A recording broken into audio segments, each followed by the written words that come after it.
আসসালামু আলাইকুম। আমি মিরাজ হোসেন। সো আমাদের দাবি আসলে একটাই। আজকে এতদিন হয়ে গেল, আমার ভাই, আপনাদের ভাই, আমাদের ভাই, এখনো আমরা তার বিচার পেলাম না এই সরকারের কাছে। এই পঙ্গু সরকারকে আমরা রেখে কি করব বলেন? এই সরকার আমাদের ভাইয়ের বিচার এখন পর্যন্ত করতে পারে নাই।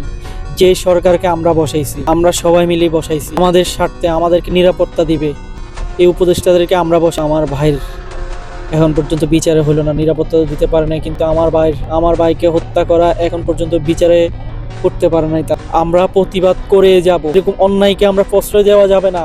আজকে আমার সাথে, আজকে আমাদের ভাইয়ের সাথে, কালকে আমাদের সাথেও হতে পারে।